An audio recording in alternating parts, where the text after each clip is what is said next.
Okay, hello everybody, and welcome to the Ecology Action Centre's first ever Earth Day webinar. Very special. My name is Dana Lipnicki, and I'm the Community Giving Manager here, as well as your host for today. I'm joined by my colleague Hope Perez, who's going to be taking care of all of the technical logistics for us. And we're very grateful to have her here with us, believe me.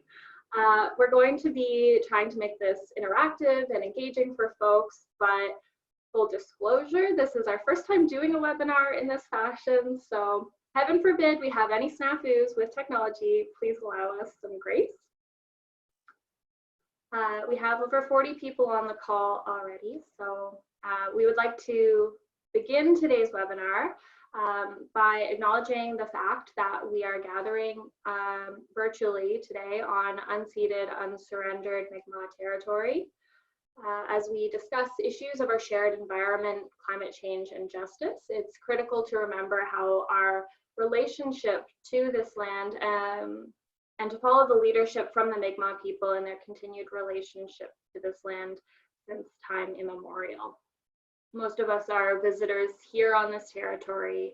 We ask that we all consider this as we continue with today's webinar. So for those of you who are tuning in and might not be too familiar with our work, the Ecology Action Centre is a member-based environmental charity, officially located in Halifax, though we are coming to you remotely, of course, from across the province today. We take leadership on critical environmental issues from biodiversity protection, climate change, environmental justice, and today we're going to be discussing the work of our teams through these lenses. I'm going to give you a brief rundown of our agenda for today. We encourage you to attend all of the sessions, but if you're not able to, I'll let you know how this afternoon is planning to roll out. Beginning shortly, we're going to hear from McKendry on the topic of urban wilderness and its importance. At 1:30, Nancy Anningston is going to be speaking on the value of the Coastal Protection Act.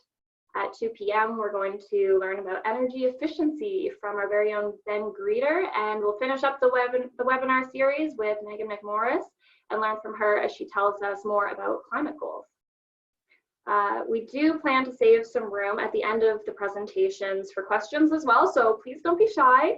Our presenters are excited to answer your questions about the topics they're presenting on. We might not have time for all of the questions, depending on how many we get, but we hope to get through most of them. So you can type your questions related to the presentation in the Q&A box below, and you are encouraged to do that. And ideally as well, in between speakers, we'll have time for short breaks for folks to get up and stretch their legs. If we're running a bit behind schedule, we might proceed without it, but we'll do our best to keep everything running smoothly and on schedule for you today. So today marks the 50th anniversary of Earth Day. Today is really about celebrating this beautiful blue dot that we call home and taking time to acknowledge our shortcomings as well as our successes when it comes to being better stewards of our planet. Ordinarily and historically, we might have had a party, an open house, maybe a lecture, but given the current circumstances of COVID-19, today, like everyone else, the Ecology Action Centre is doing the most important job that there is, working remotely at home, wherever our homes are, to help flatten the curve and save lives. While there are many things we can't do during these times, EAC is focused on what we can do, and that is what today is really about. The Ecology Action Centre continues our work on biodiversity protection, climate change, and environmental justice. As the world gets quieter through this current crisis, we haven't forgotten that the climate crisis also continues. And today is an opportunity to celebrate the work that the EAC has only been able to do because of you, our members, our supporters, our community. As a member-based organization, we truly would not be the force that we are today if it wasn't for the support of over 5,000 Nova Scotians and other people across Canada and the world who recognize that we need to be doing more when it comes to protecting our planet. So thank you. From the bottom of our hearts to everyone who has helped us to get to where we are today, we couldn't do it without you. That's how special you are. And on that note, we have a very exciting announcement for you. We have an anonymous donor who has pledged $3,000 to support the work of the Ecology Action Centre, and we're hoping to match that donation today through the support of our community. We recognize that you might not be in a financial situation to give today, and if that is the case, we understand, and that is okay. If you are in a position to make a donation and to help us match this generous Earth Day gift, you can go to our website to make a donation. Hope we'll provide a link for you in the chat box. I'll be updating you throughout the webinar on our progress, and of course, all of the donations given today on Earth Day will go towards the continued work of the organization. And in advance, thank you so much for your generous support. So, okay, let's get started. As promised, our first presenter of the day is Karen McKendry. Karen is our Wilderness Outreach Coordinator here at the Ecology Action Centre, and she'll be speaking today about 3 wilderness areas in urban Halifax. Thank you so much for being here today, Karen. I will let you take it away. Well, thank you for that introduction. And a sincere thanks to everybody who's choosing to spend part of the Earth Day here, hearing about the work of EAC that goes on even during these really challenging times in a lot of ways. I do have to say, I don't really want to be here. I mean, not with you, but I mean in front of the screen. So I'm really love getting outside, and I wanted to try to share the story of 3 areas in urban Halifax that I love, that I have the privilege to work on, and I would love to take you to, except we're not allowed to go to them right now, which is too bad because I feel like they would really nourish us. But instead, I will take you on this virtual tour and try to show you some of their special aspects, tell you about the groups that are fighting for them, with the hopes that maybe you can get a little more engaged in these areas. So given this auspicious day, I thought I would start off my presentation from a really interesting perspective. I will switch to that now.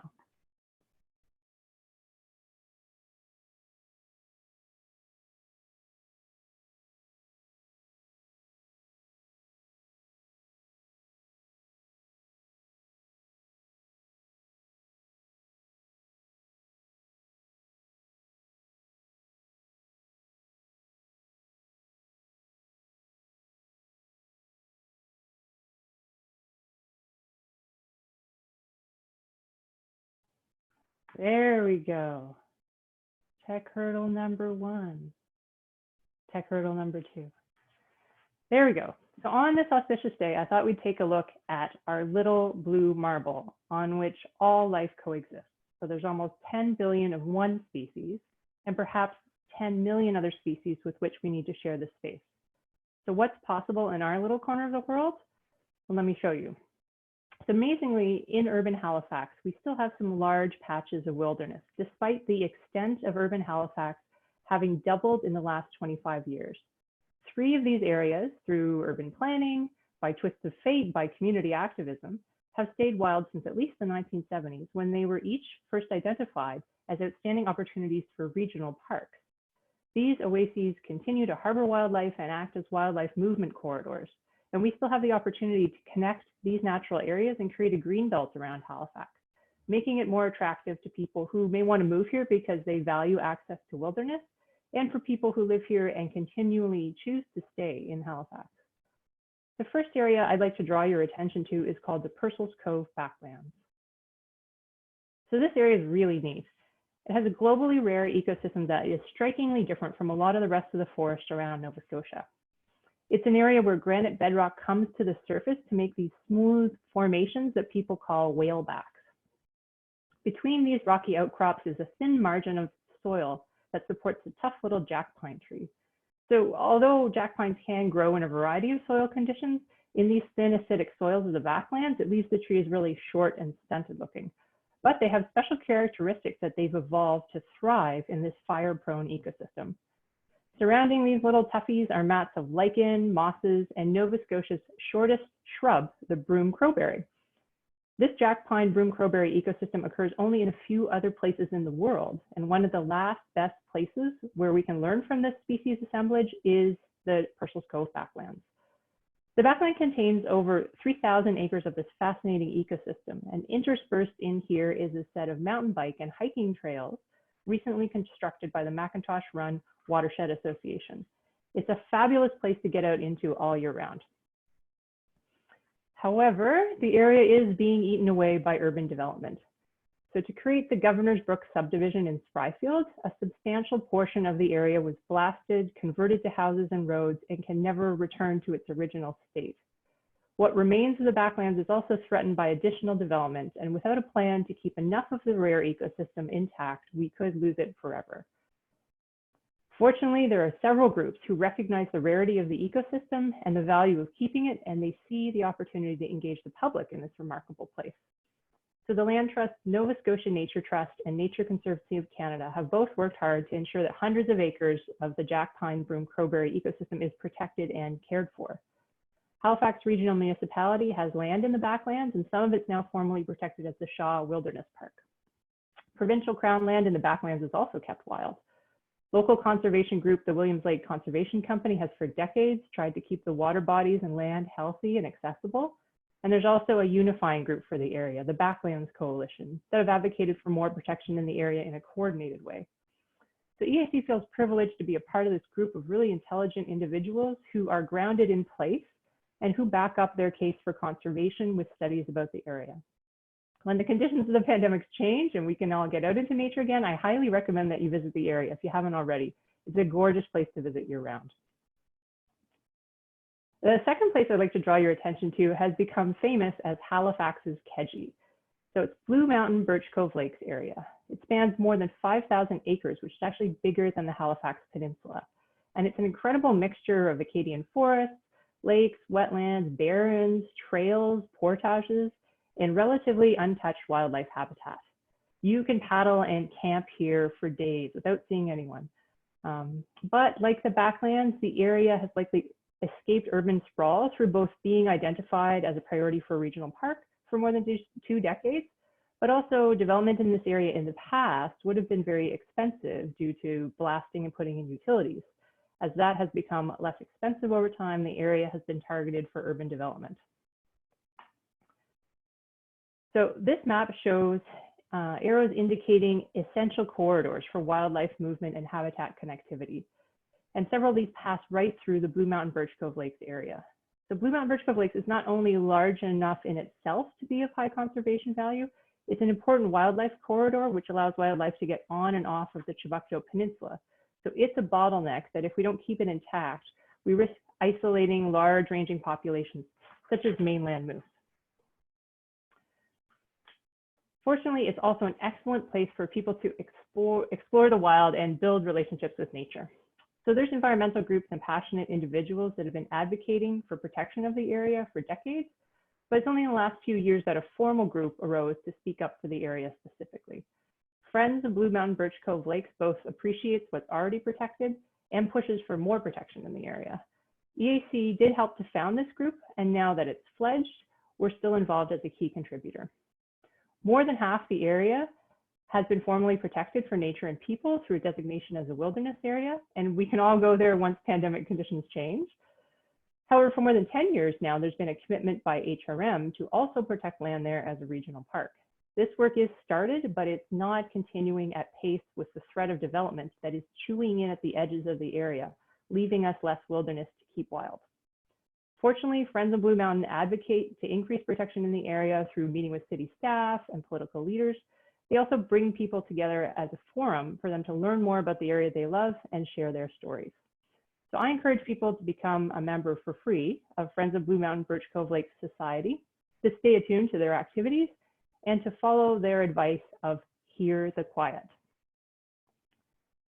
The third area I'd love to draw your attention to is Sandy Lake and Sackville River in Bedford. Very much like the other areas that I've been highlighting, it's been a regional park priority for decades. Study after study has shown it's an exceptional area for wildlife, and it has community access that people value. So Sandy Lake is unique and special in that the lake itself is fed by rich forests underlain by drumlins. These are the poops of past glaciers. So just like manure, drumlin fields are rich in nutrients and they provide the lake next to them with a wonderful water chemistry that supports quite a diversity of life. Unlike many of our tea-colored lakes in Nova Scotia, this deep blue lake has an exceptional biodiversity that includes amphibians, reptiles, lakeshore plants, and several species of fish. Sandy Lake is the headwaters of the Little Sackville River, which feeds into the larger Sackville River, the largest freshwater body that empties into the Bedford Basin. Sackville River has had a tough life in the past couple hundred years, degraded as a result of everything from urbanization to acid rain to pollution spills. But due to the efforts of the Sackville River Association and many volunteers, including children, habitat restoration on the Sackville River has been successful in bringing back Atlantic salmon, including all the way up to Sandy Lake.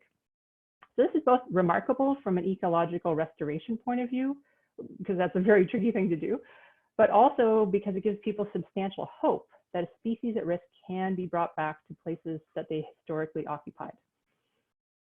Around Sandy Lake is another remnant of our past. It still has substantial stands of old growth forest.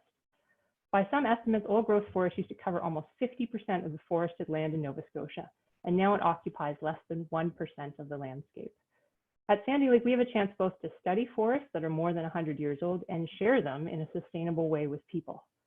The area is fabulous for nature education and recreation. However, like the other areas, only a small portion of what is needed to be protected is formally protected by law. 1,000 acres of land next to Sandy Lake is protected as Jack Lake Regional Park, but there's more than 1,800 acres still left, mostly intact forests lining vital water bodies.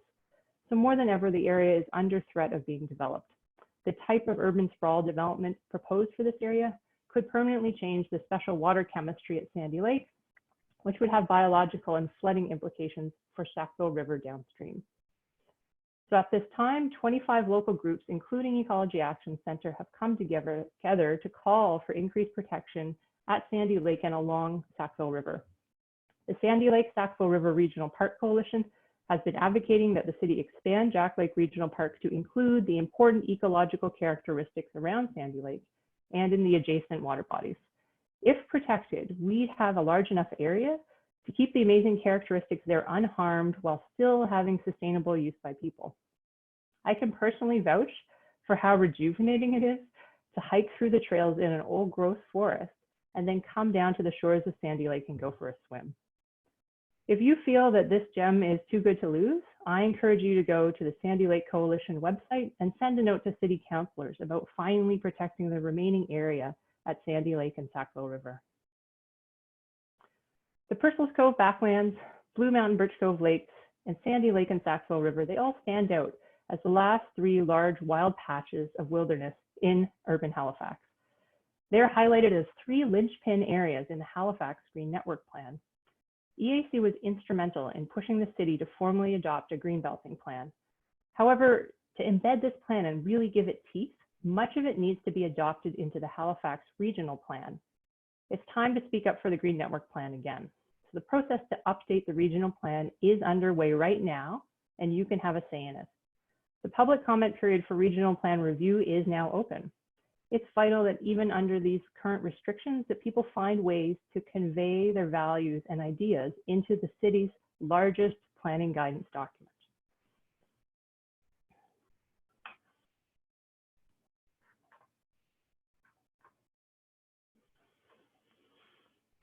So each of the 3 areas I talked about need changes to the regional plan to be protected. And each of the groups that care for these areas are creating submissions to the regional plan and meeting with HRM staff and lobbying their city councilors. And you could be doing that too. We know that suburban developers are still trying to advocate their project ideas about these areas with city councilors and staff. They don't seem to be slowing down during the pandemic restrictions. But please rest assured that myself, the rest of the wilderness team, other EAC staff and partners are working in the ways that we're able to at this time to speak up for the last urban wildernesses.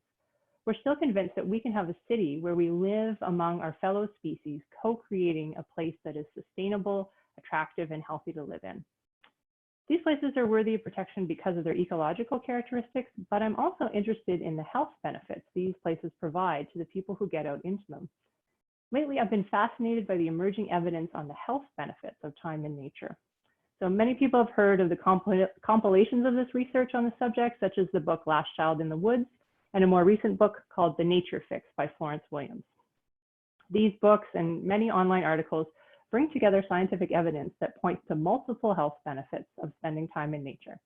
The types of benefits are varied, everything from measurable immune system boost in as little as 20 minutes in a forest to reducing short-term and long-term stress disorders by getting outside regularly. Time in nature has preventative and curative effects on mental health challenges, including depression and PTSD.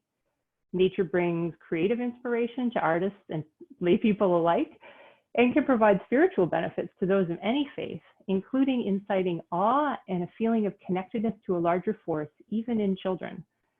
It seems that one of the very best things that everyone can do for their health is get a daily dose of vitamin N, meaning time in nature.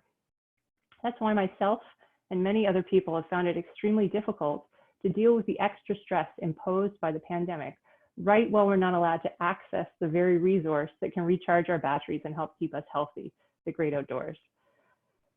So until conditions change, I'm being inspired by the creative ways that nature groups, outdoor clubs, and individuals are finding ways to reconnect with nature that keep them close to home and law-abiding. So I hope at this time you're finding ways to rekindle your connection with the wild species and spaces of Nova Scotia, and that you're at least finding solace in the natural rhythms that continue to progress all around us. And while stuck indoors, I hope that you'll learn more about these three amazing areas and perhaps pipe up and lend your voice to the chorus of people that are trying to protect them. Please feel free to contact me if you want to learn more about any of the places or groups that I described, and I sincerely thank you for your attention. Hey, Karen, thank you so much for that. That was wonderful.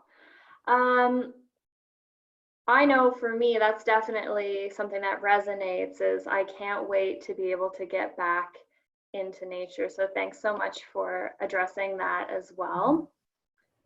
We do have some questions from the audience coming in. So we got one from Maya saying, where do you access the Purcell's Cove backlands? Access questions. Well, I do have to emphasize that under the pandemic restrictions, myself and many other people are just going to the nature right around us in our backyards and stuff. But before pandemic conditions, the Purcell's Cove backland has had a number of informal entrances and informal trails for a long time, generations. There are now formal trailheads to get into the backlands. So there is some land owned by HRM in the Governor's Brook subdivision and also further along Herring Cove Road. It's HRM land, so that's public land that we share. And the McIntosh Run Watershed Association, the group that built the trails on HRM land, they have trailheads there. So not only is it an access point, when you get there, you can tell where the point is, there's the start of a trail, there's a map, and it recognizes the groups involved. So there are now official trailheads on the Herring Cove Road side. On the Purcell's Cove Road side, there's now two official trailheads, one to the Shaw Wilderness Park, that's in partnership with the Nature Conservancy of Canada, and the Nature Trust also has a small trailhead on Purcell's Cove Road. So when the pandemic is over, let's go for a hike together, I'll show you. That sounds wonderful, Karen. We have one also. Lois was wondering if there are any negotiations going on with the Annapolis group and the HRM to try to agree to purchase terms. Yeah, so I'm not privy to the discussions with Annapolis Group. As you may know, Annapolis Group is in a lawsuit with the city right now over some of their lands at Blue Mountain Birch Cove Lake. So that kind of ties up that conversation for now. A couple of challenges at Blue Mountain Birch Cove Lakes is there's a proposed regional park or conceptual park boundary for Blue Mountain Birch Cove Lakes that the city is comfortable with, but the Friends of Group and other people like myself who have a background in conservation planning could suggest a larger area should actually be protected that's still wild. So we're not all in total agreement about what lands could be gone after, could be negotiated with the city. What they have done is they've worked with a number of landowners to purchase a couple parcels from individuals in the last couple of years. So I'm really encouraged by that, and I applaud the city for doing that. So what I'm getting at is that there are maybe other landowners to talk to right now other than Annapolis Group, because that's a tricky one right now. Yeah, and along that same vein, Grant is wondering, can we make urban wilderness issues a focus on the HRM election if it is to be held in the fall? Yeah, like I have some time to read here, and I'll grab those books that I mentioned.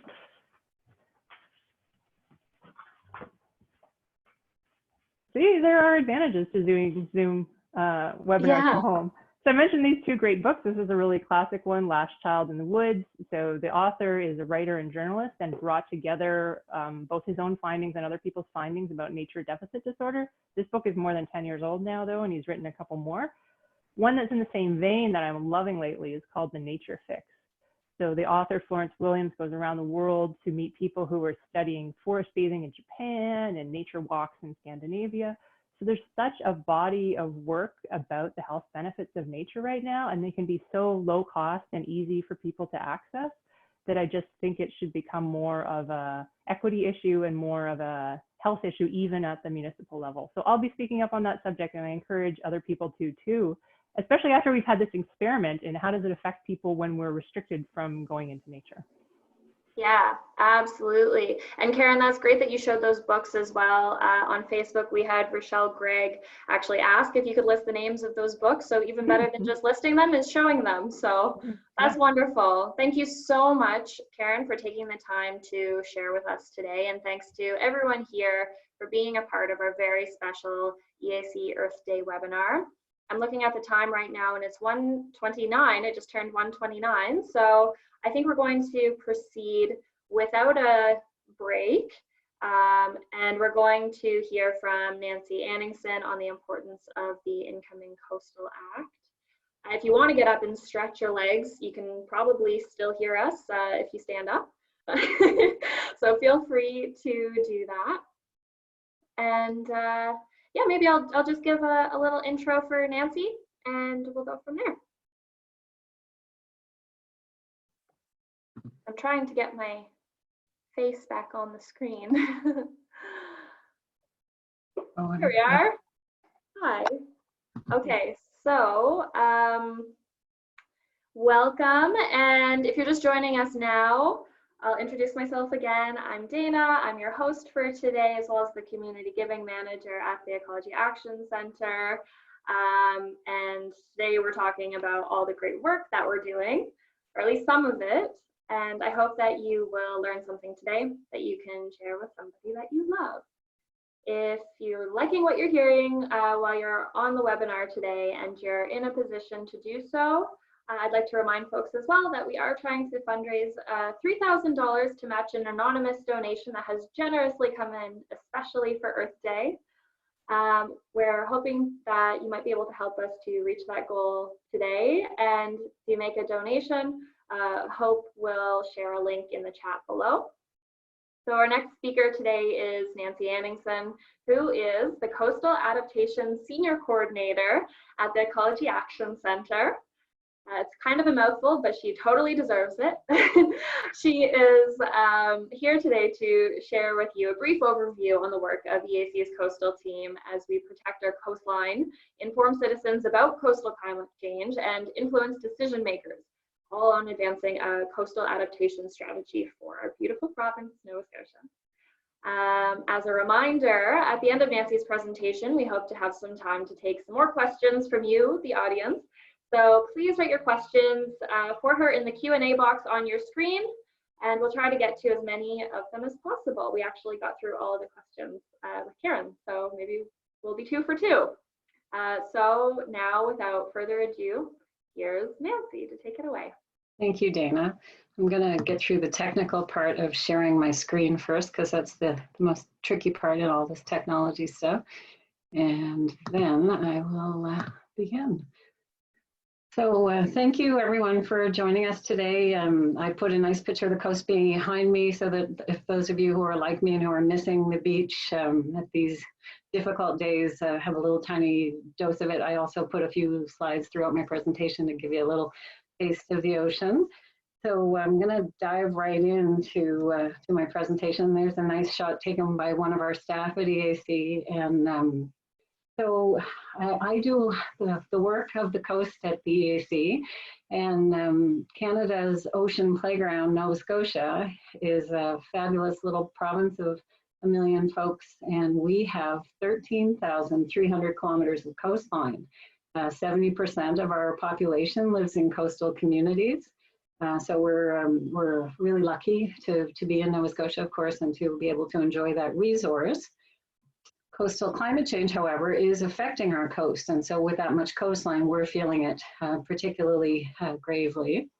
So the EAC's coastal team does a lot of different things, and we're involved with other projects outside of our own work and so on. But most of our work falls into three main areas. So I'm going to give you a little bit of an overview to those three main areas, which are protecting the coast, informing citizens about coastal climate change and risks and costs and those sorts of things, and how we're changing and what we need to do to adapt. And then, of course, adaptation, which is a bit of a missing piece. The world hasn't quite caught up to some of the radical changes that are happening with coastal climate change. So we need to do a lot of work here in Nova Scotia to be ready to adapt to what's happening. So I'm going to jump right in. I don't know how many people are joining us today who are outside of Nova Scotia, but for those of you who are here in Nova Scotia, I know that you are seeing what coastal climate change looks like in the last 3 years. For example, we've had a number of devastating nor'easters. We've had some post-tropical storms that have caused significant damage, and then just some regular weather events that have been more extreme than usual. So Nova Scotia has the misfortune of experiencing some of the worst sea level rise in Canada. Our location is actually subsiding. We are settling downwards as our coastal climate change is causing the sea level to rise. So particularly on the south shore of Nova Scotia, we are experiencing significant sea level rise and the impacts that go along with that. And so we're seeing the rising seas. We were already experiencing weather events, but those weather events are more extreme than they used to be, and they are happening more frequently than they used to. Some of those weather events in particular are causing an acceleration to the normal process of erosion on those parts of Nova Scotia that are sandy shoreline. So we have cases, for example, in the wake of Dorian, and I'm going to show you some images in a few minutes, where we're losing significant amounts of land in one storm event, which is not a good thing. It's hard for the coastline to adapt. It causes trouble for people who own coastal property and have structures in the property. It can be quite risky, and we don't want people in dangerous situations. So a lot of the work we're going to talk about in protection has to do with that. We're seeing extreme water levels, less sea ice, which has its own host of challenges, and we're experiencing more and more coastal flooding. That, we were already, homes that were on the shoreline and that were too close to the ocean were already experiencing flooding, but with the subsidence of Nova Scotia's landmass and the increase in our sea level, we're seeing those even worse. So it's like an exclamation point on all of the things that we were already experiencing. And then I wanted to show you this example. This is the Queensland Road. For those of you who've had the pleasure of enjoying Queensland Beach just outside of Halifax on the South Shore, this road has broken year over year and at an accelerating rate in more recent years, so much so that there are now plans in the work to move the placement of the road and a longer term plan to address it. But every time this has happened, and this happened after a nor'easter, I believe in 2018, the pavement washes into the environment and causes extreme damage. And so, we can no longer consider these extreme weather events and the damage that comes from them as one-offs or isolated incidents. This is the new reality. For things that are close to the ocean, they are going to be experiencing the impacts of coastal climate change. And so what the coastal team has been working on, again, is that combined strategy. So some of our work has to do with informing citizens. What we want is coastal communities to be really aware. What are these coastal climate change risks? What do they mean to me? What do they mean to my community? Are my community structures at risk? And then really importantly, what can I do about it? What can be done? What's good practice?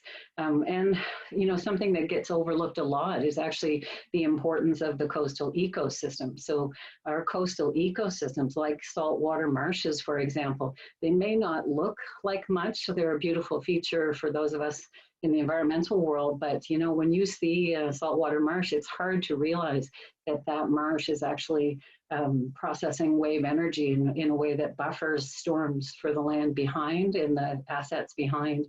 Those are important nurseries for fisheries, and you know, they're actually sequestering and trapping carbon and holding carbon in place, which is helping us with our problems with greenhouse gas emissions. And so we need to protect our coastal ecosystems, and we need to be aware of what's happening in terms of the changes and the risks and what we can do to adapt. So the Ecology Action Center's coastal team has a website. I'm going to give you the address at the end of the presentation, but it's www.sealevelrise.ca, and you can find all sorts of information. You can share stories with us about sea level rise in your community. There's lots of information there, and you can contact us if you have questions or concerns.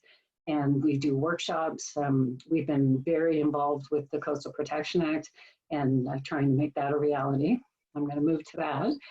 So after about a decade of the EAC rallying the provincial government to put legislation in place that specifically protects our coastline, we were elated in 2017 when this current government pledged to do so.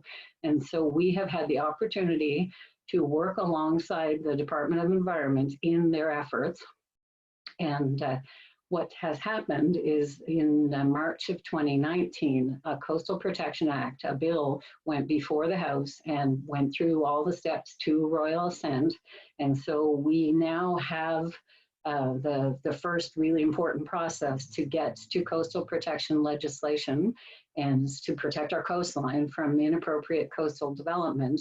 What happens now is that the province is developing regulations and making sure that the legislation is going to do what we need it to do, and that there won't be unintended consequences. And before long, they will be complete. Those regulations will be complete, and the act will be proclaimed and will be enforced. What that means to Nova Scotia is that we will have across the province a minimum setback. So that's the distance that your structure that you wish to build on your coastal property has to be back from the high water mark, and a minimum vertical allowance. So that's an elevation measure. You cannot build a structure unless it is elevated a certain level. And those particulars are the things they're working on now, and they're gathering information and consulting and getting expertise to make those informed decisions about what is an appropriate minimum setback, what is an appropriate vertical allowance. Nova Scotia's coastline is extremely diverse, so it's not an easy one-size-fits-all. Because of that, the Act is also going to define a coastal protection zone. So, you know, we have estuaries, we have saltwater marshes, we have barrier beaches and berms that have freshwater bodies behind them and homes on those bodies, and the berms are breaking. And so we need a really well-defined zone. We can't just put a band around the province and say, oh, that's it, you can't build in this zone. It doesn't work as simply as that, and they want to do a really good job. Also, the Act has to regulate some complex things, like if you have an existing structure on your property and it's a certain distance from the ocean and in the end is within what they would have defined as that coastal protection zone, what are you permitted to do moving forward? Can you make modifications to that structure? If you have a seawall in place, but water is overtopping the seawall, will you be permitted to extend the seawall, or will a different strategy have to be put into place? So there's some very complex decisions that have to be made there in those regulations. Many of those regulations have, they touch on things that are governed by other departments, not just environment. Lands and forestry is involved. Department of Natural Resources is involved. So these regulations have to be really solid. There have to be no ill unintended consequences, and they have to achieve what they're setting out to do, which is to make sure that we are not putting structures in places that will negatively impact our coastal ecosystems and in places that will put people and assets at risk, because coastal climate change is happening and we need to respond to it. The most effective solution to what's happening with coastal climate change is 100% not building any more structures in dangerous places, and even places that will be dangerous in the foreseeable future. There's a 100% success rate for that particular approach. So we really need to make this happen. So happily, those regulations are being developed now. We're working closely with environment, offering expertise, support, connecting them with folks in areas as they investigate, and doing everything we can to make sure that the Act does what it needs to do and will be implemented successfully.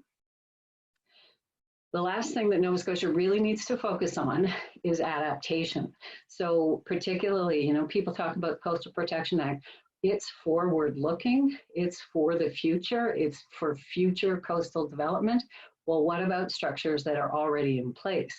The reality is right now along our 1,330 kilometers, 13,300 kilometers of coastline, we have a number of structures. People's privately owned structures, government-owned structures, community assets like centers and parks and retail areas, and those are at risk, some of them more dramatically than others. We do not have in Nova Scotia a plan for mitigating that risk, a comprehensive plan. We don't have abundantly available resources that citizens need.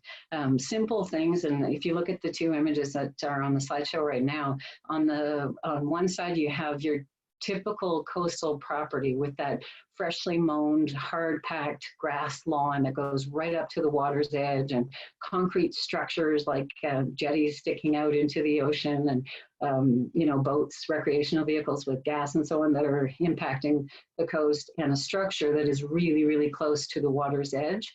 We need to change our thinking on that. The other cottage or home is a lovely structure, but it is actually safely elevated and set back from the water's edge. The vegetation that's between it and the water is vegetation with strong root systems that will hold things in place and slow erosion. There are plants and vegetation within the water that will hold fish and valuable ecosystem resources, that will absorb wave energy, the floating dock that can be lifted out in a storm and in preparation for a storm and has minimal impact. And we need to learn as property owners how to adapt and what's best for our environment and how to ensure that it's successful as it tries to absorb wave energy.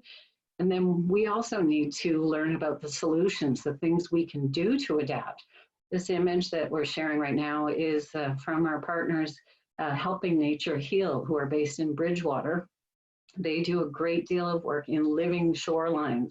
So going into situations where a slope is eroding really quickly, finding vegetation that will hold the line, hold the soil in place, putting buffers in, as this person is doing on this very steep slope, that will stop the wind from eroding as rapidly as it's doing.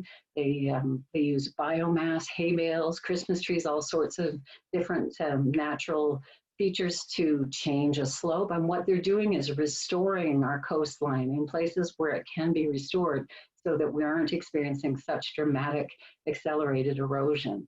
And they're doing amazing work, but they are very alone in doing that. And we really don't have market capacity in Nova Scotia for a plethora of options for adaptation along our coast. So what I would love to see in the province is that we have a way to assess and prioritize risk all along our coast. Which jurisdictions, which communities are most at risk. And again, Nova Scotia is very diverse. There are granite outcroppings, there are sandy, steep slopes, there are, all sorts of forests right to the ocean, fields to the ocean, dikelands, we have salt marshes, estuaries.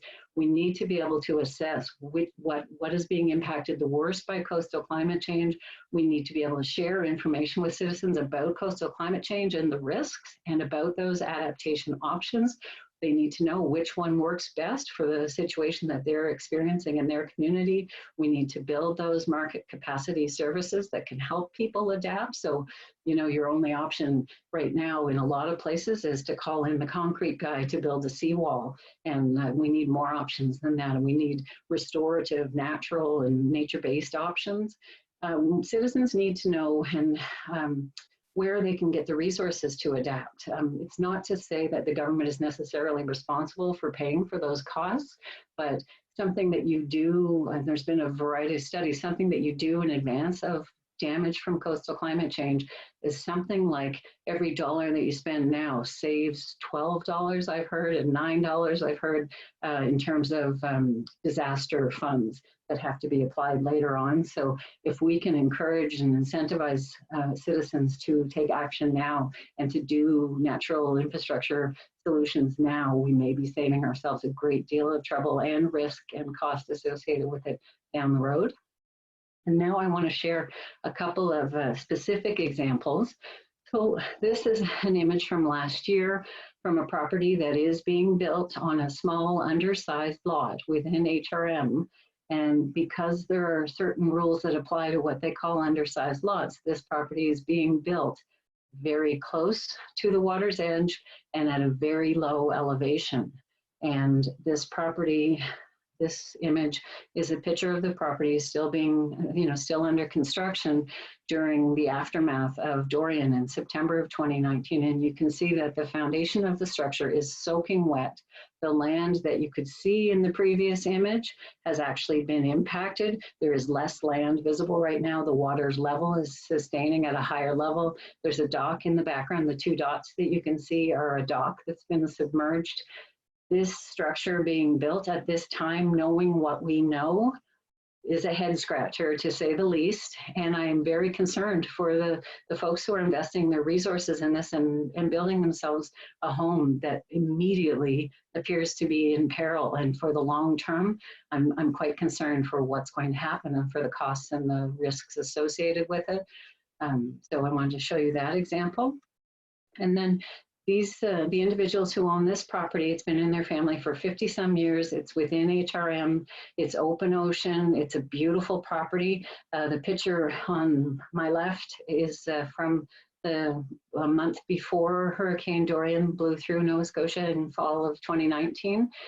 The picture on the right is several weeks after Dorian came through, and you can see that this property lost massive amounts of land in that one storm event. They have been absolutely impaired by what's happened. They are desperate for solutions and have been reaching out and even crowdfunding, trying to find solutions, but even the solutions that are available to them are limited. And then I want to draw your attention on the geographic scale.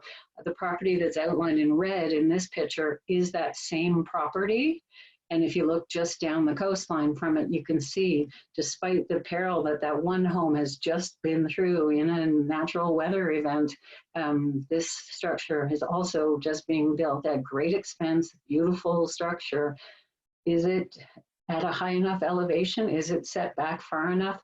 Will that anchor stone hold when extreme weather events hit? My concern. Thanks so much, Nancy. I just want to flag that we do have 10 minutes. Okay. And we have some questions from the audience. Okay, oh, look at that. You finished. I was finished. Thank you. The Sea Level Rise website is there if you didn't get it earlier. And now I will stop sharing my screen. Okay, awesome. Well, Nancy, that was awesome. Your images in that presentation are so shocking to me. The one on Queensland Beach was just, wow, that's something. So we have 4 questions that have come in that I hope we can get to. Stephen wants to know, how are Indigenous communities involved in the development of the Coastal Protection Act and related initiatives? That's a terrific question. For the Ecology Action Center's side, we've been going out into communities for several years now, sharing information, making sure that EAC's members and that the community members we're talking to at all the workshops and things that we've done are aware of the Coastal Protection Act, are aware that it is underway. We were involved in the media information exchange that went out when the Act's work began in June of 2018. And then it's my understanding that my colleagues at Nova Scotia Environment have made a number of efforts to connect with all kinds of different community members, including Indigenous community members in Nova Scotia, to seek advice, to share information, to I wouldn't say test the plans, but to get the kind of feedback that they need on the planning that they're doing. We can actually learn a lot from historic knowledge and knowledge that comes before. And I will say, from my experience working with government over my career, the partners that we're working with in Nova Scotia Environment on the Coastal Protection Act have been the most collaborative, the best listeners I've ever met, and are making very significant efforts. So I'm quite confident that they are, you know, they've had some really fulsome discussions and have learned a lot from that important source. Mm-hmm. Thanks. Violet is wondering about the new art gallery that's going to be built on the Halifax waterfront, and this will include the new NASCAD building. Can we stop this folly from happening? That is a very good question. That is one of the two most frequently asked questions of my office. I would say it's tied now in first place with Queen's Mark, which is also on the Halifax waterfront, and which has raised some eyebrows and so on. The EAC has expressed our concern in several media articles. We have been seeking opportunities to consult with the partners who have created this plan. We understand from public comments that have been made by those organizations that they are planning to apply engineering techniques, and if it was my wish, the ideal would be that that art gallery would be built on the other side of the Citadel at the highest possible elevation to protect that art for centuries to come. Mm-hmm. We're not quite there yet, but what I would say is please stand by on that one. We would definitely like to be a partner in the kind of consultation that needs to happen as those decisions are being made, and your voices in the community are really important for us to help coordinate and convey. Yeah. Grant's wondering, what is holding up the Coastal Protection Act regulations, and can EAC members write the ministers involved to express hope for early implementation? Yeah, and I wouldn't describe it like that. I mean, it's semantics. I wouldn't say they're being held up, and actually I'm very happy to have checked in with my colleague at Environment last week, and despite the odd world that we are currently living in, the regulation development activities are underway and are comprehensive. It's very hard to get those regulations right, and there are multiple facets to them. So I actually am very pleased with the progress that they're making from the reports and the updates that I'm getting. We've talked through a number of the problems. They're bringing in the experts they need to. They're consulting regularly with groups. They're coming up with a plan that's very logical and works with the system that's already in place. So I wouldn't describe it as that. I don't think it's held up. I just think it takes time, and we have to get these regulations right. We don't want to try and correct the course once the act has been proclaimed and enforcement has rolled out and it's been unsuccessful for some oversight, or, you know, we want to make sure they get it right. So hopefully within the next year or so, and the EAC's job for the next while is going to be to make sure that coastal citizens are aware of why we need setbacks and vertical allowances, so that hopefully there will not be a flurry of inappropriate coastal developments in this time between the act receiving royal assent and the act being proclaimed and enforced. Yeah. Oh, wow. We're getting so many questions here. This is so much fun. Thank you so much, everybody. I don't know that we're going to get to all of them, but we do have 5 minutes. Nancy, this is lightning round answers for you, okay? Okay, I'll try my best. All right, so Rebecca's wondering, do you encourage these adaptation strategies to be considered by landowners of freshwater coasts? And would there be a benefit to this? Or is it mostly only for the ocean? My focus has been very coastal, but I will say there are a number of common principles. One of the things I'm working on right now is some resources like fact sheets and information, and I would say a number of those apply to freshwater as well, because it's all the same water system and so on. So, you know, if you have a specific question, I would say email me, and I will definitely address it. My email is coastal@ecologyaction.ca, but yes, many of the principles apply. All right, and we'll make sure to write that in the chat below as well. Douglas is wondering, what role do you see for municipal government, particularly the more rural municipalities outside the HRM? Many of these rural municipalities lack staff resources, financial resources, and expertise. Boy, you've hit the nail on the head. So this provincial legislation is going to be implemented at a municipal level, and it's challenging. And municipalities are struggling always for resources. They get good funds from coastal developments, but also they will be impacted if they are inappropriate developments and there are disaster costs. So the role for the municipalities is to take heed now and respond and stop permitting inappropriate coastal developments, and let's start moving people to developing their coastal property in an appropriate fashion that ensures a long life for the property and the coastal ecosystem. Thank you. Heather says, many coastal roads and highways, main roads like the 107 or the South Shore Road, have sections that are very vulnerable to storm surges. Are there plans to divert some of these road sections? That's a good question. I've reached out a few times now to infrastructure, transportation and infrastructure renewal.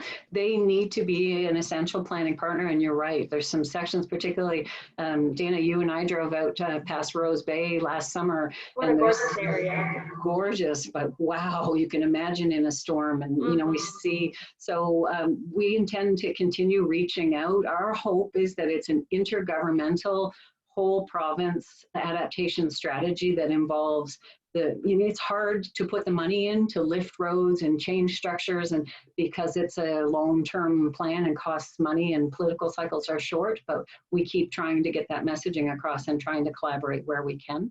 And we've got one more. I think you're really going to like this one, Nancy. It comes from Virginia. Virginia says, hi, thank you for doing this. TREPA, the Tusket River Environmental Protection Association, has for years promoted the riparian zone and trying to influence municipal units to enforce this in terms of legislation. But it seems that any legislation has no teeth in it, therefore no consequences for not complying. Yeah, that's true. I mean, Nova Scotia has a Beaches Act from the 70s, but it doesn't govern the right things, which is why we were pushing so hard for this Coastal Protection Act. This has to be the right legislation. It has to have the protection in place so that people who are intending to trick the system and beat the rules can't. That's our hope. We want to keep everyone safe. We want our province to be a healthy environment. We want to keep our coastline able to adapt and be resilient. So I'm putting a lot of eggs in the Coastal Protection Act basket, and I have a lot of faith, and we're working hard to make sure it does what it's supposed to do. Yeah, definitely. Well, thank you so much, Nancy. That was so energizing, and we appreciate you taking the time out of your day to be with us and to participate along with everybody else in today's Earth Day webinar. I want to say thank you so much to Deanna. Deanna made a very generous donation of $50 to our Earth Day Match Gift campaign. So I just wanted to give you a shout out and say thank you so much. We really appreciate it. It makes a big difference to us. So you're awesome. And if you haven't had the chance to make a donation or you're just joining us, we're trying to match $3,000, which came from a individual anonymous donor for Earth Day, and so we're hoping to match that donation. So essentially, gifts today up to $3,000 are going to be doubled, which is really, really exciting in terms of the impact of the work that we're doing. Once again, the conversation has been so lively that we don't have time to take a break, so we're just going to press on. I hope that's okay with everybody. I'm very excited for our next speaker. Our next speaker is Ben Grieder, and Ben is, if you don't know him already, EAC's Efficiency Programs Coordinator, and he's here today to explain the growing energy efficiency industry in Canada and the role that we can all play in reducing greenhouse gas emissions. So take it away. Ben. Thank you, Dana. Thank you very much. And I hope everyone can hear me. I just have to say, after seeing Nancy and Karen's presentations, I am really, really proud to be working at the EAC. And I am really excited to be presenting today. Happy Earth Day, everyone. I hope everyone is celebrating Earth Day in their own way.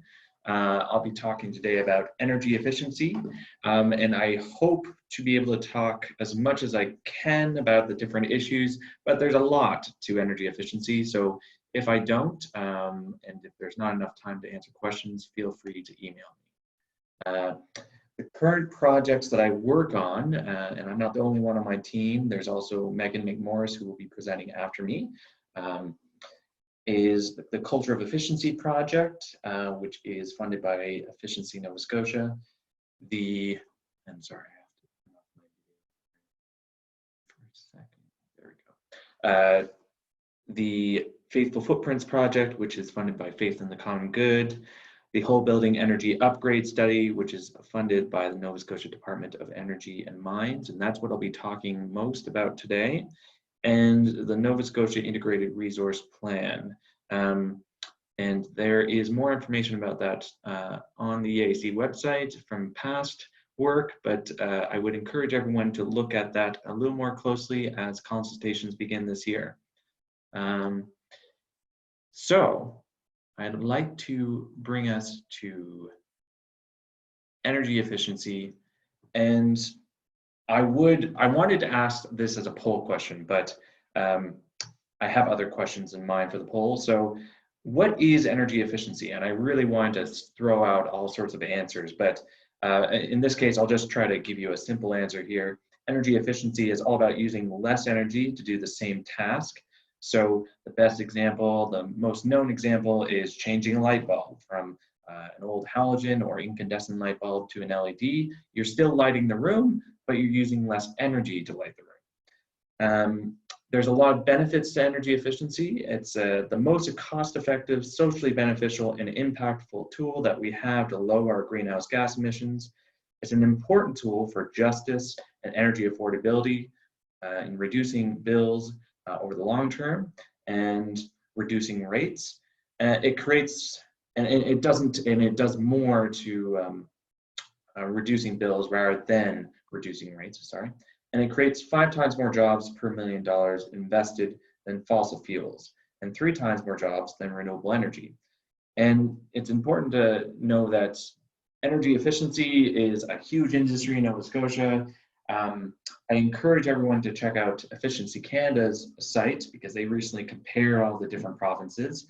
And Nova Scotia placed 4th. So even though Nova Scotia is doing quite well with energy efficiency, we have some room to improve, and we have some work to do, which is all part of what I do. What I'm trying to talk about today, though, is deeper energy retrofits.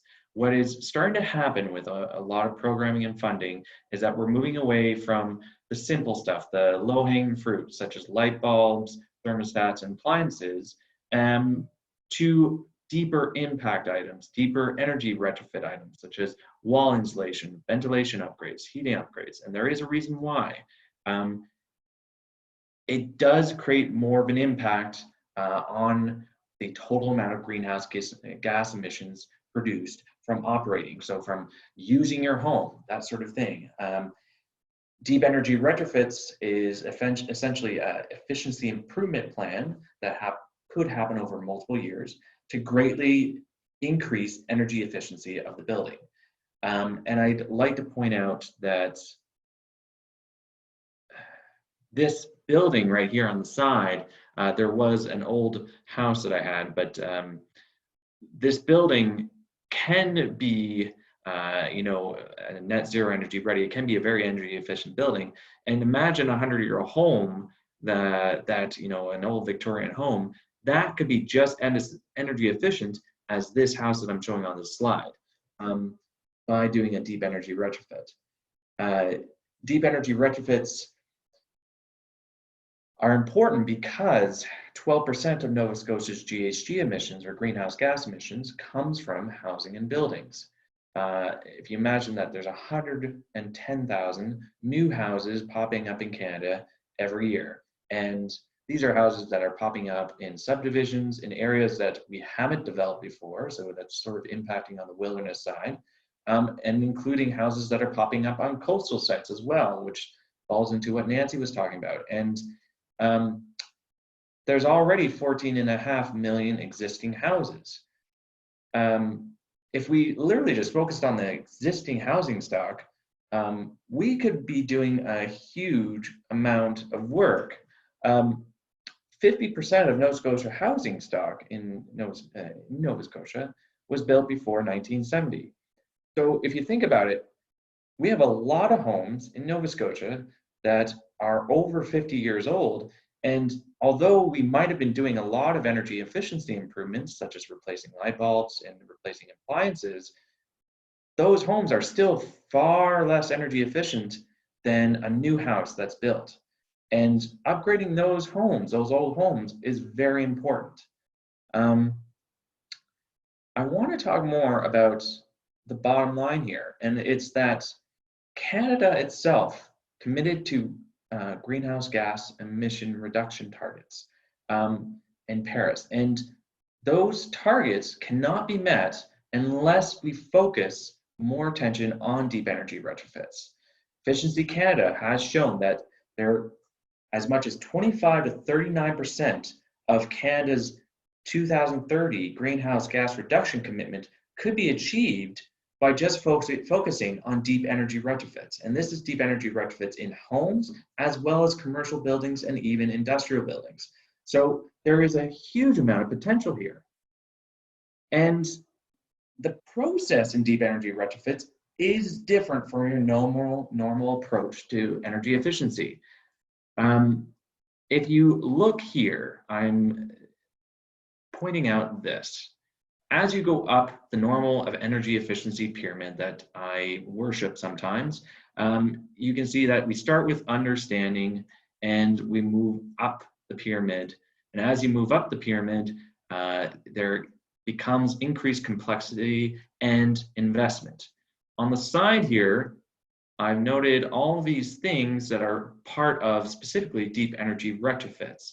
And one of the things that's different about deep energy retrofits is we don't necessarily focus on the same sort of things in the same order as a normal energy efficiency pyramid scheme. We do focus on understanding first, and we do look at that and say, okay, so the deep energy retrofit plan, we need to start planning all these things out.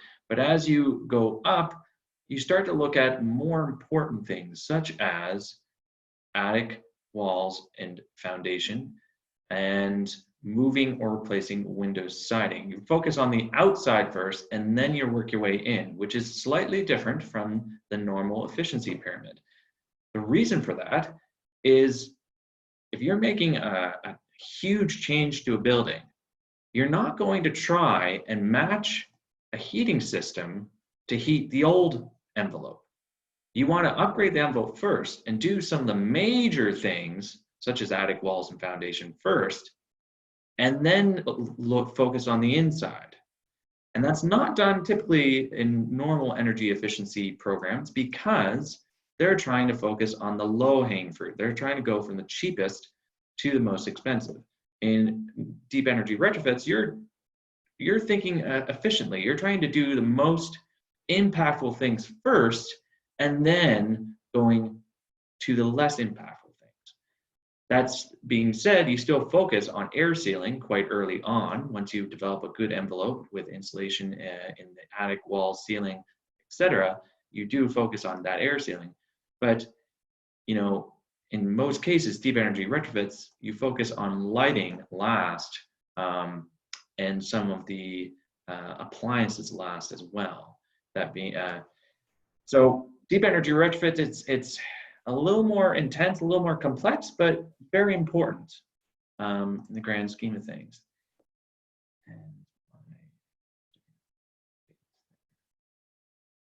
Oh, there we go. I guess I'm going to clear the annotations, and maybe that'll... So Ben, while you're doing that, I just wonder, is the reason why you would do lighting last in a deep energy retrofit because it might not have that big of an impact, or because I'm kind of confused looking at the triangle in terms of the order? Yeah, good question. We go back here. When you look at the lighting, one of the things you can do with the envelope is you can make certain windows larger on the south side and focus on increased daylighting and using that natural sunlight. And so you wouldn't necessarily want to focus on the lighting until you've addressed some of the natural daylighting that can occur in the building. You can also use more of the lighting that can be sort of reflected through different mechanisms, through walls or through ceilings or skylights that can help light rooms. So in that case, that's why you would focus on lighting as one of the last things because of that. Cool. Thanks so much for clarifying. And so when we look at the whole building energy upgrade study, we are looking at a new way of renovating homes and buildings. Specifically buildings in our study, we're looking at 2 multi-unit residential buildings or apartment buildings, and we're looking to upgrade them to net zero energy ready. Net zero energy ready being a sort of higher form of energy efficiency than what most buildings are at this point. We're trying to do that while creating as little disturbance as possible and decrease the length of time. How do you do that? Well, you do that by incorporating some of the principles from energy sprong. So energy sprong is a Dutch term meaning energy leap, and it focuses on using prefabricated facades, insulated rooftops, and solar panels, as well as smart heating and ventilation.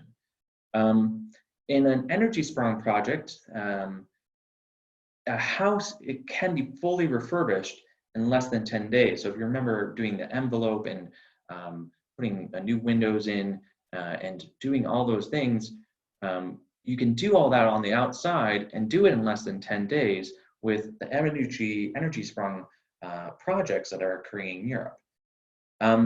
It started in the Netherlands, but it's expanded to France, the United Kingdom, and Germany. And there are projects in Canada and the US that have been inspired by energy sprong, including the whole building energy upgrade study that the Ecology Action Centre is working on. What we're trying to do is work with the Pembina Institute, Cape Breton Regional Municipality, and Efficiency in Nova Scotia.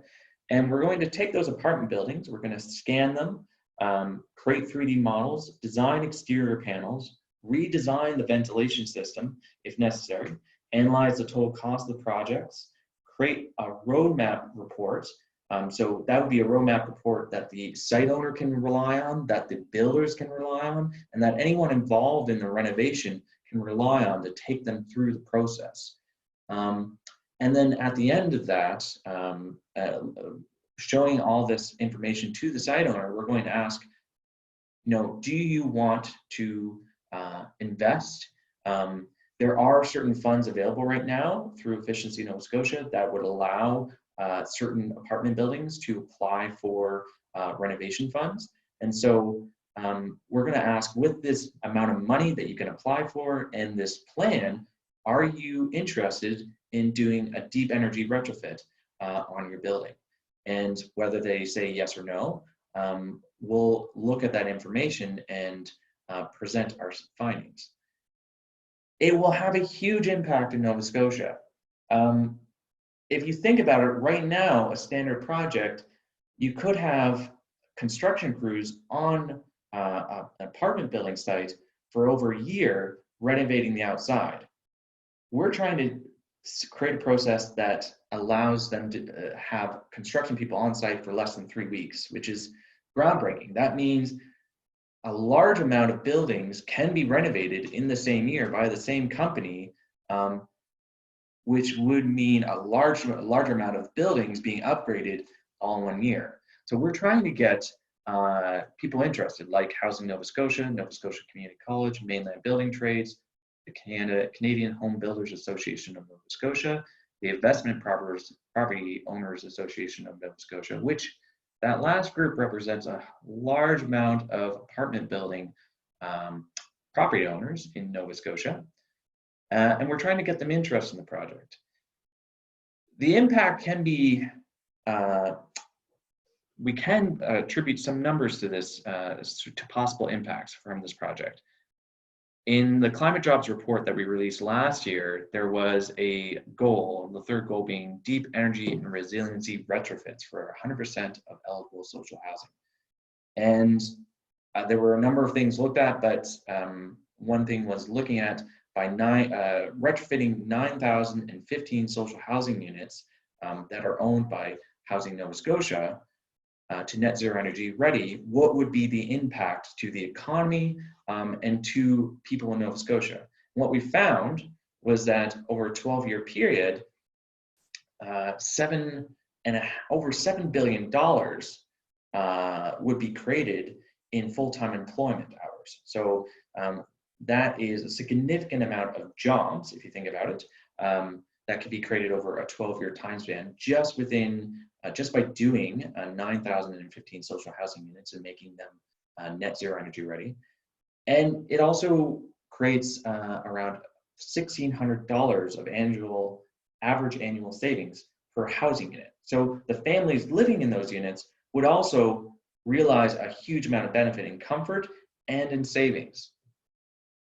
So all that being said, I hope everyone enjoyed the presentation, and I'd be happy to answer questions. If not, I do have a poll question, and I would hope if you could to actually do one of the polls right now.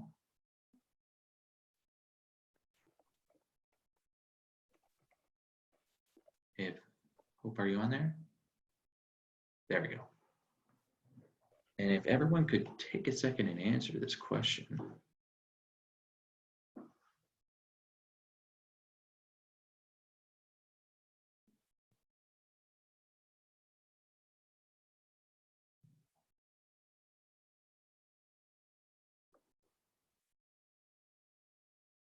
And I guess we'll give a couple more seconds for everyone to answer questions, and then hopefully we'll get some people contributing. Don't forget to vote. Yes, please vote. Makes it more fun. All right, let's see what we got now, Hope.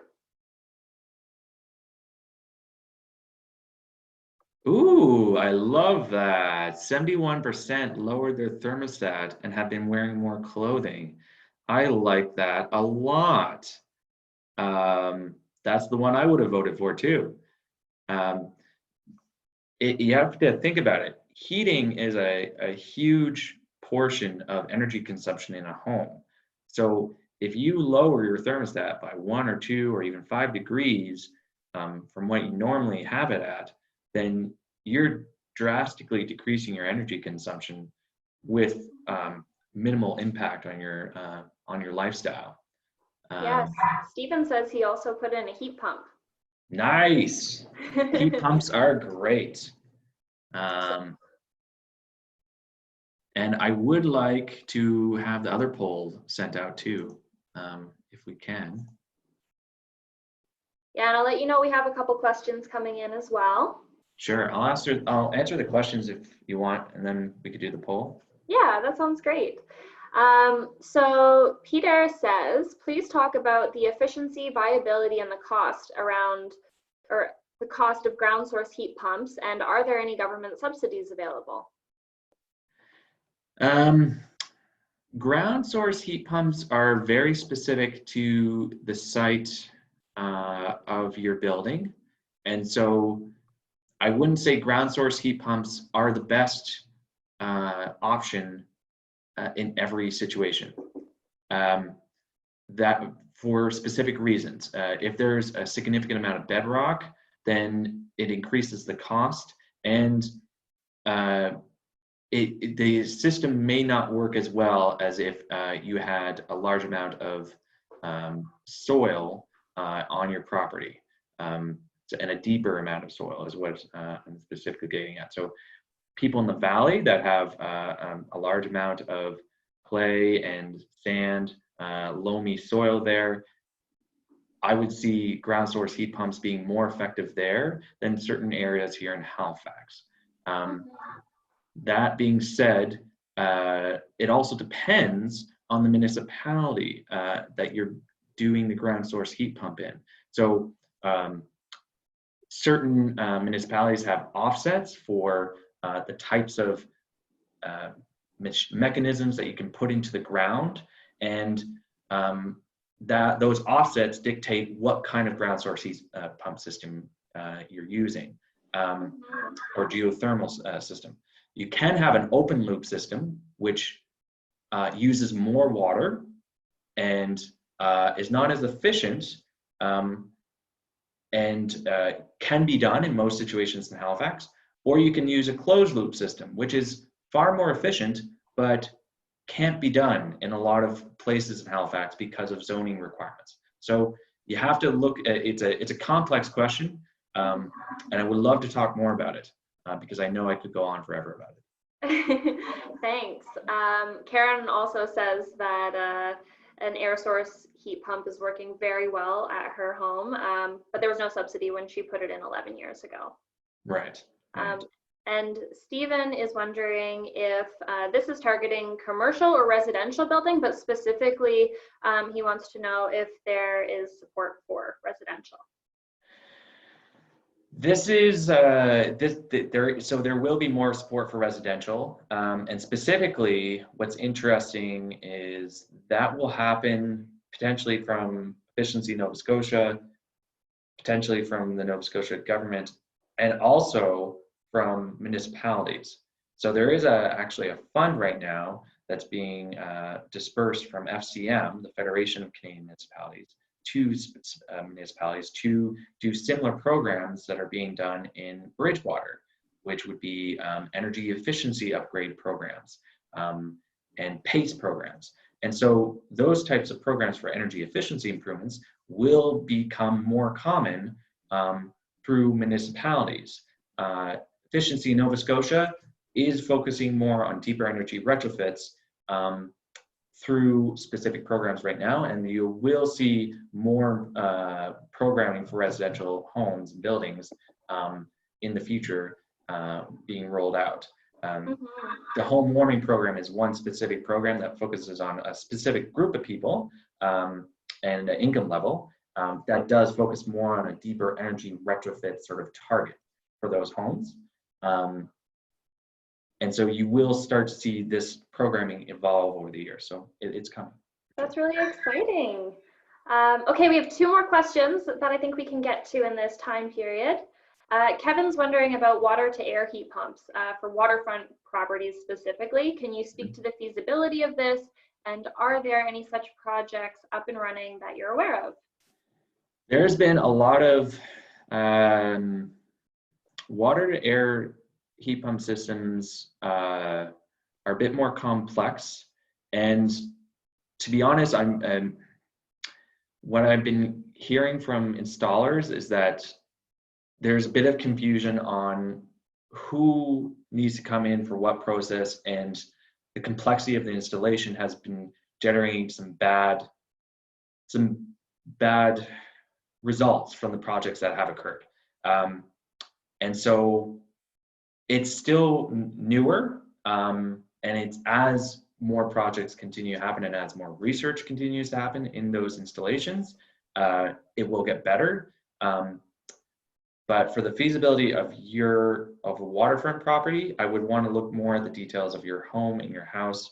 And so feel free to email me about that, because I loved getting in the nitty-gritty details, but it would really come down to the details for that. Yeah, definitely. And I would definitely second that recommendation for folks. We've got a couple questions that might be quite specific, but I think they're good. So Douglas says, I built an energy efficient passive solar house in Sydney River in 1981. I'm doing substantial renovation soon, but the house is already quite tight, 85% glazing on the south side, fully insulated basement outside the foundation and under the concrete. I'm focused on windows and doors. I heat with small wood stove only, but would like to switch to something a little less labor intensive in case my ability to carry or split wood decreases. Right. What is the best heating option? Can I use photovoltaic to get net zero? Yeah, that's the short answer. Let me expand on that a little.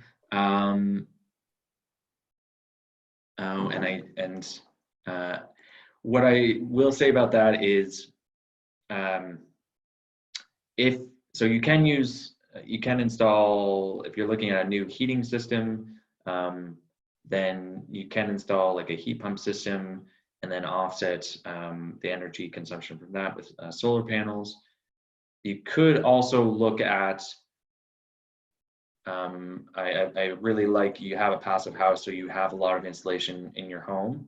I would be interested in knowing, because you have a wood source right now, if we were to seal up those openings and you were to move away from that, from wood, what would that do to the overall insulation to your home, and whether that would improve air tightness, in which case then I'd want to size a system to that air tightness level. And yeah, let's talk more about that, because that sounds really interesting. Yes, and I see that your email has just been posted in the chat if people would like to reach out. The last question comes from Lois. Lois says, we have an Energy Star home with south-facing windows that makes our house passive solar, so it allows us not to use any other energy source on sunny days. However, on cloudy days, we tend to use electric heat for part of the day, and in the evening, we use a modern European wood stove. Overall, what is cleaner and more efficient? The use of electric and passive solar, or the use of wood and passive solar? And what is, the question is, what is more energy efficient? Yeah.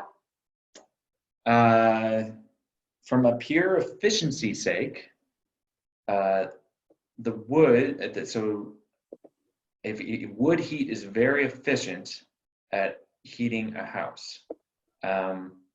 So from a purely efficiency perspective, I would choose wood over, let's say, electric.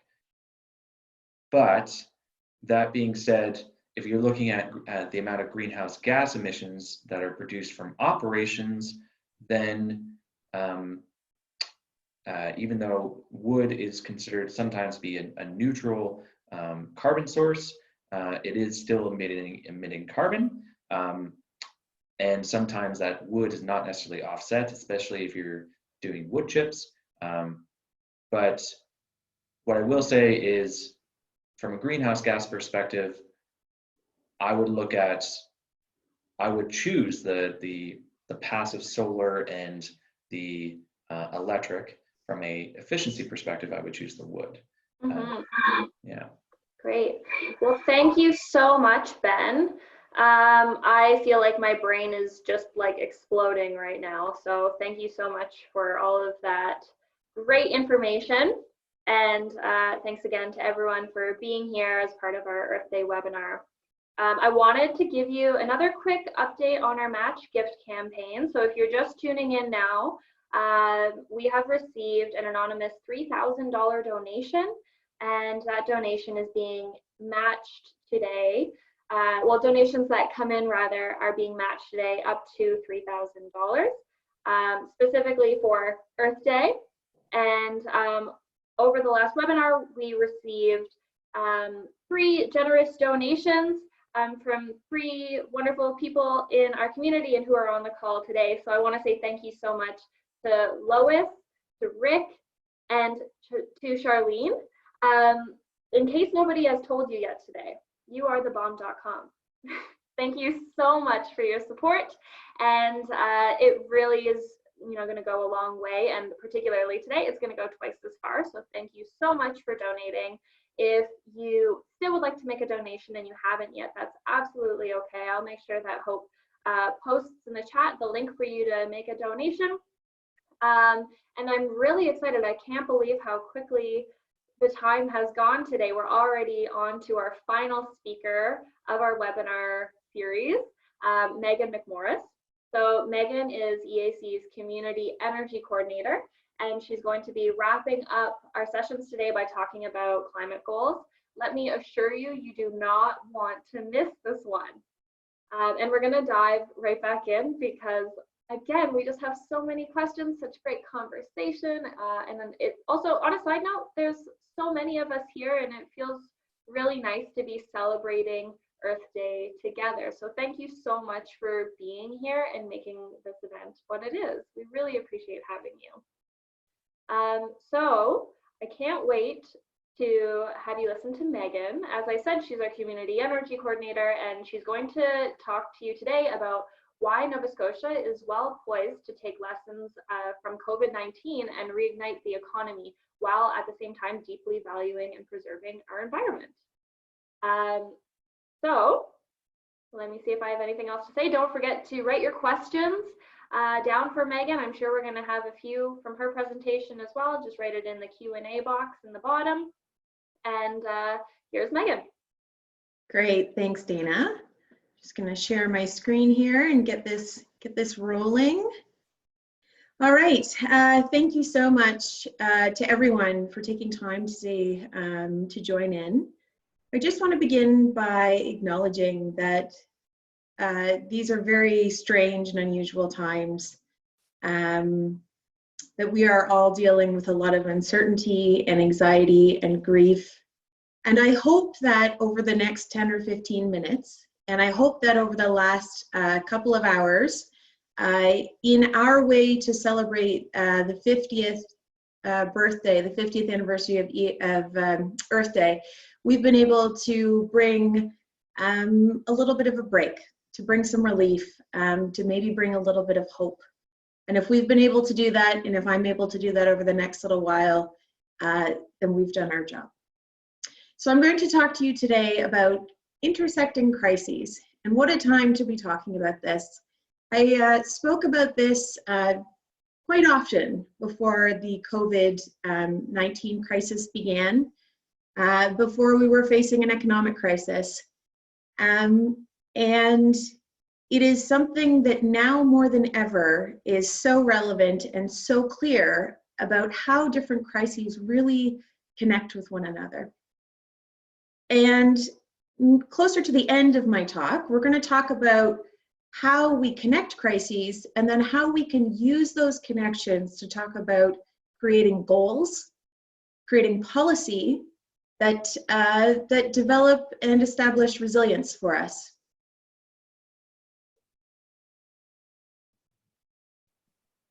So I'd like to just begin by talking about how these crises are really connected with one another. In the past, when I've talked to people about this, I've said to them, what is a crisis or something very concerning that is bothering you? And if at this point you'd like to toss them in the chat, I would welcome you to go ahead and do that. Some common things that would come up were housing affordability, food security, homelessness, racism, climate change, and the list goes on and on. And the next question is, how are these things really all connected together? And I would just like to give an example that I live in a beautiful little community. And one day I was taking the bus home with my son, and we missed our bus stop. And we ended up getting off much farther down the road, about 1 kilometer away. And we got off and realized there was no sidewalk. There was no way to cross the road to the other side. And then we realized that we were in an area that had low-income apartment buildings where people don't have cars. And you start to put the dots together that when we talk about racism and inequity and inequality, that is connected to everything else. And connecting these dots is really important as we try to figure out how to solve all of these crises happening at the same time. So in terms of climate change and energy work, because I am on the energy team, in 2018, the Intergovernmental Panel on Climate Change released its special report on global warming, and its statements were very clear. We have 10 years to take drastic action on climate change, and if we don't do it now, our ability to take action in the future is going to severely decrease. Our ability to adapt and to be resilient in the future is going to decrease. We have seen multiple reports come out over the last couple of years about the biodiversity crisis that we are currently facing. There's more and more public awareness of environmental racism. I would encourage you to go to Netflix if you are a subscriber with them, and check out the documentary There's Something in the Water, directed by Ellen Page and based off of the book written by Dr. Ingrid Waldron, all about how Mi'kmaq communities and people of color here in Nova Scotia, they live the closest to facilities that are polluting. And so your health is determined by your postal code, and that's not okay. We're hearing more and more about social justice issues. And really these things are connected.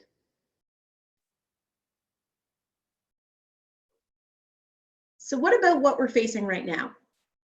Naomi Klein recently said, in terms of COVID-19, we are seeing an unveiling of the vulnerabilities that have always existed. So all of this to say that COVID-19 knows no borders. It does not discriminate. However, the way that COVID-19 impacts an individual and a family and a community is different based on the situation, based on the normal that those individuals, families, and communities were facing. When we think about normal, right now, we would all like to return to normal. We would all like to feel that comfort. But in reality, the vulnerabilities, the challenges, the struggles, the difficulties that we are seeing right now, they have always existed. We just didn't see them as clearly. How can you stay home if you don't have a home? How can you access food if you don't have a car and the buses are rarely running? What if you're a frontline worker making minimum wage and you're now deemed an essential worker, but you're barely making enough to survive? What about access to things like green space? Who are the people who have backyards? If our parks and our trails are closed, as they should be for the safety of everyone, what does that mean for people? And a lot of these issues are connected to bigger issues.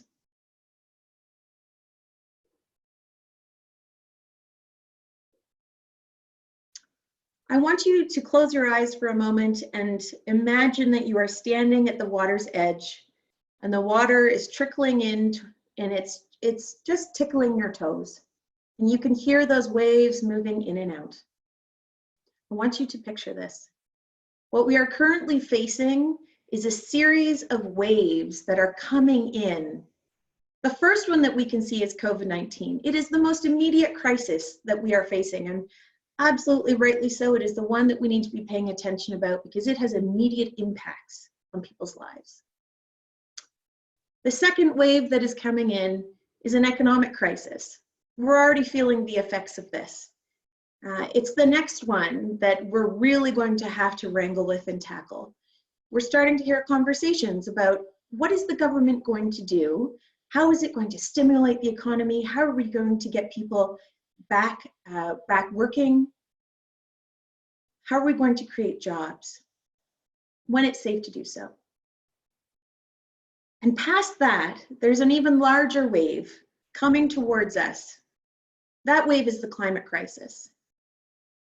And it's hard to emotionally reconcile the fact that we are dealing with COVID-19, we are dealing with an economic crisis, and climate change is not going away.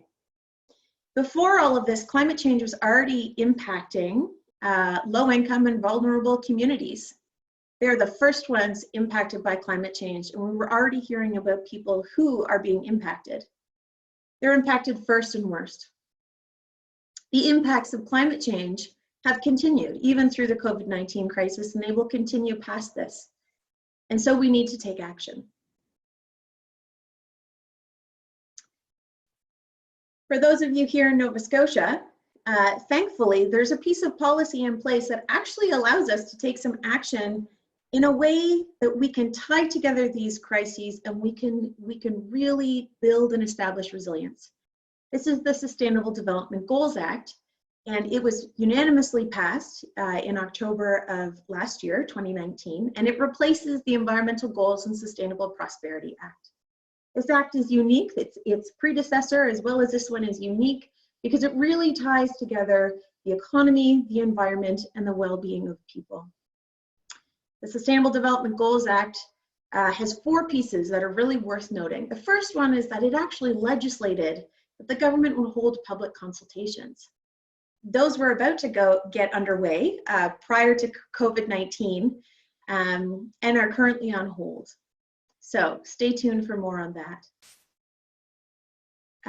It also legislated that the government would establish a Sustainable Communities Challenge Fund, which is great because we know that communities are ground zero when it comes to the impacts of climate change and where action needs to happen first in terms of responding to the impacts of climate change. The third thing is the government committed to establishing a clean growth climate plan, a larger climate change plan for the province of Nova Scotia. And the fourth thing was that it would establish a set of goals that Nova Scotia would work towards with the deadline being 2030. I want to be very clear that when we talk about goals, I'm talking about climate goals. And you might have heard the Ecology Action Centre talk about climate goals before. But when I'm talking about climate goals, I'm talking about resiliency. And we can see now more than ever the importance of resiliency, of building it, maintaining it, and making sure that everyone has it. So what does resiliency look like for Nova Scotia, and really for everyone? It means living in a low carbon economy. It means living in a society that is inclusive and just. And it means living in a society that is fair and equitable and provides opportunities for every single person. Knowing this vision, we at the Ecology Action Centre, we hired a consultant to do a cost-benefit analysis for us based on a set of goals that we gave them. We said, what would happen if Nova Scotia set these goals? The first one was to reduce greenhouse gas emissions. The second one was to supply 90% of Nova Scotia electricity with renewable energy. The third one, you've actually already heard Ben talk about, it was to make 100% of social housing net zero energy ready. The fourth one was to increase the amount of efficiency that our province does. So that this is the work that Efficiency Nova Scotia does, the work that Ben is talking about. The fifth one was to increase electric vehicles and hybrid vehicles.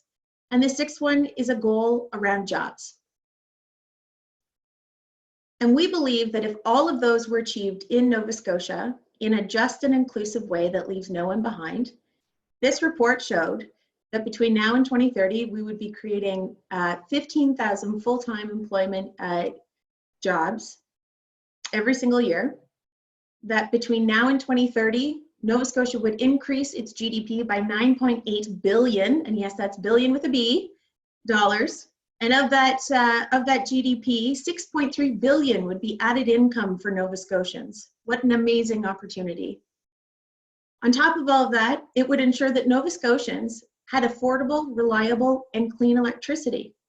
Every single person has the right to affordable, reliable, and clean electricity.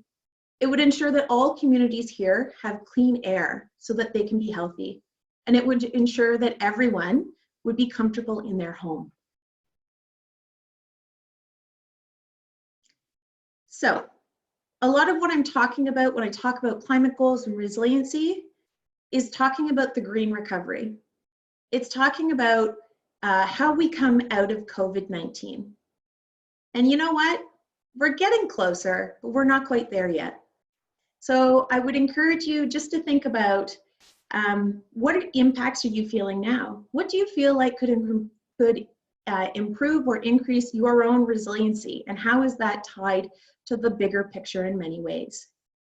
And until we're ready to dive into the green recovery, I would encourage you to stay home, wash your hands, support groups that you love their work, to reach out to your loved ones. And I'm going to take this opportunity right now to say, hi, Grandma. I hope you're having a great day. And I encourage you all to do the same. And I hope that this has brought a little bit of relief and joy for you today. Thank you. Thanks so much, Megan. Wow, I feel inspired and hopeful. And I can't speak for anybody else because I can only speak to the people that I talk to, but I imagine a lot of people are feeling the same way right about now. We have a question related to goal number 5 on that list that you shared there from Violet. Violet's wondering, during the lockdown, most of Halifax transit buses are off the road. Can EAC lobby HRM to introduce 1 or 2 electric buses right now? Diesel buses are the worst polluters because they are constantly idling. Right. So we actually have a transportation team here at the Ecology Action Centre, and I would defer to them on that because they have more expertise in terms of what's happening in the HRM on electric buses. I know that there is some movement, but I believe we're not going to see electric buses for a year or 2 or something like that. So I would follow up with Kelsey Lane, our fabulous transportation coordinator. Wonderful. And I'm wondering, you know, personally, if you were to pick one of the 6 goals that you listed, is there one that you think would be the most important or at the top of the list or the number 1 thing to do? So there's actually 2 that come to mind, but for different reasons. I think in terms of big action and big movement on reducing our greenhouse gas emissions, one of the first things we need to do is cleaning our grid. Here in Nova Scotia, we still rely on coal-fired electricity, and we do need to phase out coal, but we do need to make sure we do that in a way that doesn't leave workers behind and that they're supported in this transition. And that can be really scary. But in terms of the green recovery and how we come out of COVID-19, what's one of the biggest opportunities at hand for Canada and for Nova Scotia is something Ben was talking about, and that's retrofitting buildings.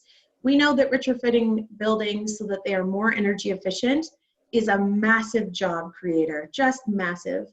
On top of that, it's reducing energy bills for people, so it's addressing something we call energy poverty, where you are spending basically too much on your energy bills that some of your other expenses in your household would suffer.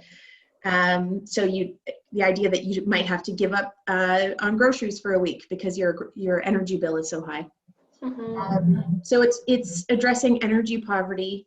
It's making our homes more comfortable, which really contributes to our well-being and our quality of life.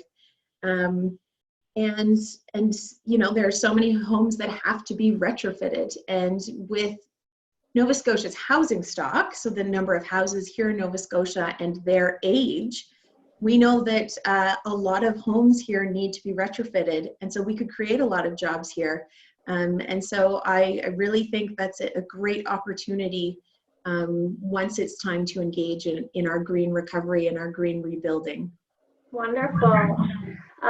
Just Us, one of our sustainability allies, has pledged $50 to our match campaign. Thank you so much, Just Us. And I know Just Us, their center in Grand Pré, they are just covered in solar panels, and it's so wonderful to see that.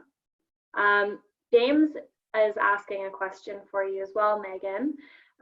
What are your thoughts about developing a resilience index for homes that not includes its energy efficiency? Oh, I see. But not only includes its energy efficiency, but also its resilience to weather and climate hazards like flooding and windstorms. That's the first I've heard of something like that, but it sounds like a great idea to me. It sounds like it actually would pull together a lot of the work that has been talked about today. Great idea. Yeah, and Heather is wondering, is the climate goal cost benefit analysis report on the EAC website? Yes, it is. It is at ecologyaction.ca/green jobs report. Perfect. So we'll be able to find that, and maybe we can put that post in the chat as well. We are, you know, going to try to have some kind of recording after this, but we're not sure how it's really going to work out. So Rick had asked if a recording would be available, and I'll just say maybe. We'll do our best, but no guarantees because we're new at this. So we'll do the best that we can. Stephen is wondering, nice to see the cost benefit analysis. What keeps us from getting it done? Change is hard. You need a lot of people around the table to make change. What's fascinating about the time that we're in right now is what seemed impossible a month and a half ago is suddenly very possible. Meetings that we had a month and a half ago where we were told no, we're now getting follow-up phone calls saying, tell us more about that. We want to support you in that. Because I think we're seeing now more than ever the gaps in our society and the vulnerabilities and how easy it is to have all of those pile up on one another, and to really bring everything to a halt and to really negatively impact people's lives. And I think there's been a bit of an awakening to that. It's unfortunate it has taken a pandemic for us to get there, but we're here. And there's acknowledgement from stakeholders all over the place that this is something we need to do better on. And so we are here to provide advice, to have these conversations, to bring people around the table, and to really help people understand that these solutions are solutions of resilience and solutions of a better normal that's better for everyone. The last question that we have so far in the queue, and if you do have any more questions, we might have time for a couple more after this, so don't be shy. Violet's wondering, on a provincial government level, what can be done around the Sustainable Development Goals Act? So the provincial government has pledged that it will hold public consultations, and it is committed to those. They were about to be launched. They've currently been put on hold because of COVID-19, and rightly so. We need to wait until our health officials give us the thumbs up that it's okay to dive into those things again. And once they've done the public consultations, they'll get to work on pulling everything together to develop those goals and the climate change plan and the community fund. And so that's the work that really lays ahead for the provincial government. And I'll just say that they're committed to it, and we're so thrilled and supportive of them in that. Great. Well, thank you so much for sharing with us today, Megan. Thank you. We really appreciate you telling us all of this amazing information, and I think it's really nice to hear that there are some silver linings amid COVID-19. I know it makes me feel a little bit more easy. This actually, believe it or not, folks, it's almost 3 o'clock, and this actually concludes our webinar for the day. And so I wanted to take a minute again to say thank you to all of our panelists and all of our participants. So all of you watching from your homes, for making today possible. We really, we weren't sure what to expect, and I think we're all just overwhelmed with the response that we've had here on Zoom. We've had up to 60 people on the call at certain points, and I'm not sure about Facebook Live, but hello over there to whoever's listening. As a final update on our Match Gift campaign, if you didn't make a donation, we're going to be leaving the option open all day. All of your donations to the Ecology Action Centre today are going to be doubled up to $3,000 thanks to an anonymous donor. And so if you liked what you've heard, if you want to support it, this is a great opportunity to do so, and certainly a great cause to support. I'm biased, but hey, you can make that decision for yourself. We will try to do our best to get the webinar recorded and sent out, but no promises there. I do hope that regardless of whether that happens or not, that you're all able to enjoy the rest of your afternoon, the rest of your Earth Day, and that you all stay safe and stay well. Thank you so much for joining us today, and have a great day.